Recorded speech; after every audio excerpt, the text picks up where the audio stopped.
Jamaica, it you a fit. Fitfm 96.7. Online on the internet, fitfmja.com. Broadcasting from Stuart Castle in Duncan's, my parish, Trelawney. Greetings and salutations. My name is Phil Holmes, known to some as Speedy Poet and Phil the Honorable. Sometimes and oftentimes a rebel, but never dishonor. Rebel. Honor, always a rebel. So, I'm a son of Trelawney, from top Trelawney. Way up top Trelawney. In one valley, in one hole called Freeman's Hall. That place has a reputation, sometimes not warranted and not justified. Pay a murderer, pay a criminal, pay this, pay that. But it's the place where I was born and I grew. And it has raised me and many others to fulfill our potential, or to maximize, or to push to where we want to reach. My parents, my mother still lives there, my father is buried there, my ancestors are buried there, my family still lives there, still growing there, still having children there. So I wear Freeman's Hall with pride. Never ashamed of it. Even though some people try to throw it at me like shame, but that can't shame me, because I always said that is where I am from, and I say it again with pride, because it has taught me to be the man I am. Community, church I went to there, school, so it has made me who I am. And in saying that, they have said that the road to development is the development of roads. And one of the things that irks me a lot is the state of the road, if I can call it a road or a track, which is supposed to be a main road from Stettin to Ulster Spring via Freeman's Hall and Germantown. It's a main road that I took the confidence bus when I went to William Navy in the 70s. It is now a track. Hasn't seen any significant development in over 50 years. People who live there, honest, hard-working people, farmers mostly, can't get to carry them goods. They can't get vehicle, traffic, transport to go to them business. Them have got older folks have got a doctor. Them have to go about them business. The teachers have to come there to teach the students. The road is a disgrace. About 4 or 5 years ago, I spoke to the mayor of Falmouth in New York on a Trelawney Day. And ironically, there's going to be a Trelawney Day. When you hear this, the Trelawney Day would have been the day before. And I spoke to him about the state of the road. And he told me, don't worry yourself. There's money in the budget. We're doing some water works around there, and the roads will be fixed. To this date, absolutely nothing. Member of Parliament, Speaker of the House, Dalrymple. I don't know if you've ever driven on that road. But when you applied for the job is not for you to serve the people who have supported you, but to serve everybody in your constituency. Regardless of how those people are traditionally voted, them deserve some respect. And the state of them road is absolute a disgrace and an insult to them. And you have been their MP now for a number of terms, maybe going 3 or 4 terms, I'm not sure. It is on you to go and make sure the lives of those persons is uplifted. Them feel good about themselves. Get your colleagues, they run government now, get them to allocate the funds to fix those roads, man. I can't even drive on the road. There's one cow sitting on the road and block the track. Last time I drove on that road, my car cried. The bushes on both sides of the roads are touching each other. Not even bushing go on around them place there. Come on, man, do better than that. Do better than that. It's an insult to the people. It's a shame on you and your tenure. Having gotten that off my chest, I want to move to the next thing that is making me uncomfortable and make me want to talk. As a matter of fact, it made me want to sing, which I can't sing. But police and thieves in the streets. Oh yeah. Scaring the nation with their guns and ammunition. 1976, Junior Mervin recorded that song. 2022, 46 years later, that song is still very, very relevant in Jamaica. He said, police and thieves fighting the nation. First, he said, I'm scaring the nation. He said, I'm fighting the nation. Line in the song say, all peacemaker turn war officer. And I look at what took place in Denham Town recently. First, a man was said to have been killed by soldiers, the Jamaica Defense Force. And then, not too long ago, I saw 2 videos of interaction with citizens, mostly women and soldiers. And it burned my heart to the core. It irked me. It made every ear in my body stand up. Now, women was out there and being treated badly by my black brothers and my black brothers. Somebody asked me if I was upset because it was women. As if to say I wouldn't be upset if it was men. Injustice to me is injustice. It doesn't matter who it is being laid on. I'm going to cry and stand up and bawl against the injustice. But particularly women. Women are said to be biologically weaker than most of us. Not all of us, but most of us. And so we need to protect them. Women are the mothers of civilization, the mothers of humanity. And so we must protect them. The black mother has been front and center of all our struggles as a people. The hub, the bearings, central. And so we must protect them regardless. So what I saw is a woman pointing a finger onto a soldier and maybe running her mouth with. Okay.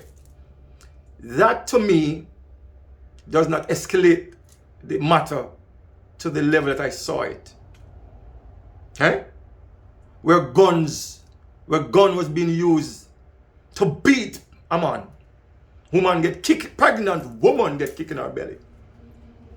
And one of the things that riled me is that I heard a lot of women defending the soldiers. Say, yeah man, they forget it, they forgot them yard, them staying at them yard. But it's okay when we stay from afar and look in at a situation and we're not there in the heat of the moment. When it's not your pitney, and you're going to react to your pitney. And you know, it brings to mind when there's instances in the United States of police brutality against black people. George Floyd, Tamir Rice, so however, many, nameless. Jamaicans rightly get angered. And we scream and talk about injustice. And one of the things that I observe is typically, not in all cases, but typically a Caucasian would say, away from the station would say, why they behave like that? Why did they just stop? Why did they run? If they didn't stop and listen to the police, they would not have been shot. Because they are away from the reality. And the person who is there knows historically what happens when they stand up, what happens when they stop. And we as Jamaicans don't like to hear that argument being used to defend the soldiers. But yet we turn around and use the same argument to defend the soldiers when they go against women in Jamaica. Why they never turn in them yard? Why they never this? It irks me. And the head of the JDF is a woman, and I understand she went to the same high school that I went to. And she promised an investigation, but them things don't mean nothing to me still. I mean, when Nzinga here was cut off, they promised an investigation. I'm still waiting for the findings of that investigation. And likewise, I'm still waiting for the finding of the head of the JDF's investigation. I mean, I hear people talk about soldiers who are trained to kill, and that's nonsense. Total nonsense. And this is what happens is when you use Zozo and limited state of emergency and special zones of special emergency and whatever they're called, it takes away the right of the average person. Because these atrocities would not be meted out against uptown people, for want of a better term. But poor people them is who can get it because they have no lawyer, no fund, no money to spend. Right? Soldiers are trained to observe whatever is coming at them, to see when they need to do what they need to do. I was talking to a soldier who spoke to me about excessive use of force. And he's a veteran in the US Army. Right? He's told me about a thing called UCMJ, Uniform Code of Military Justice. I don't know if anything like that exists in Jamaica, but he says soldiers are trained how to deal with POWs, citizens in country where you're out fighting. So soldiers are not just given, you can't just run out and just do what you want to do. You can't be the judge, the jury, and the executioner, which is what that soldier did. It can't work. And then I hear the Prime Minister come out and say, is criminal a bait of the people or pull the people in string? Prime Minister, do better than that. Look upon the person who is being victimized and stand up for them. Right? And the soldiers and the police in these areas should be seeking to build partnerships. And I heard the people say, we're not getting no more power to charge your phone or no more Wi-Fi. And ironically, I heard somebody says they won't go to soldier, they won't go to police. And that is a switch from the norm, because people normally don't trust police. They trust soldier more. So you must know there's something going on down there we're not going on right. I mean, you're a whole heap of people, because it might sound like I am intellectual if I go against the norm and support the police, support the soldiers. It is wrong. These kind of things should not be. And a little boy sitting on one corner and I watch what go on. You know what that does? It breeds in him the desire to get revenge for his people. And that grows and ferments in him. And then one day him get a gun and him out there. So look, the people are caught between the proverbial rock and the hard place. Bad man on one end, because bad man kill poor people just the same way. And police and soldier on the other end. Who can protect them when they're in the middle? Who? You see, the situation I saw could have been easily escalated. Somebody just put an arm on someone and said, come and talk to you. But there's egos that I saw at play. And those have no place in the protection of our people. None at all. And the innocent blood will keep running and running and running. And we're always going to see most of these things happening in what we call downtown Kingston or below Half a Tree. It is wrong. And I hear a lot of people defending it. And all I know is that violence begets more violence. And this thing's not going to curb crime and violence.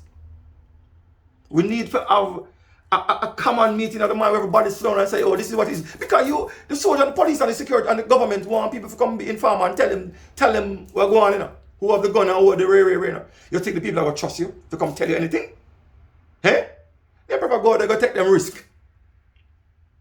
And it says, it irks me to the core when me people are so try to intellectualize the thing. Oh, they're like this and they're not going to learn. Like, them are adults. You must take a belt and beat them. And the soldier must listen. Well, if you harass the soldier or whatever and do, arrest her and carry her to the court or whatever, let the court decide. You don't get to decide by yourself. You don't get to break the, because essentially the soldiers are breaking the law or the code of conduct for the JDF. And then you get to mete out to somebody else what you think is their punishment for their crimes that as you see it. The future depends on what we do today. We're building, every day is a building block for tomorrow. And if we don't wise up and smart up and protect, because human go through things a man will never and can never go through. And they keep going through these things. Biologically, some of the things that they go through, we can't go through. We'll never experience it. We need to protect them. And until the next time, when something irks me, or I see uncomfortable with my thinking, I have to vent and rant, you will see me then. But until then, I'm going to big up my brethren, Courtney Clark, Courtney Budders from a refuge in Trelawney, my brother from another mother. And to you, my friends, remember to make a hit, you have a fit. Fitfm 96. Fitfmja.com. And until next time, may the universe be kind and smile on you. Is one love, one heart, respect and manners.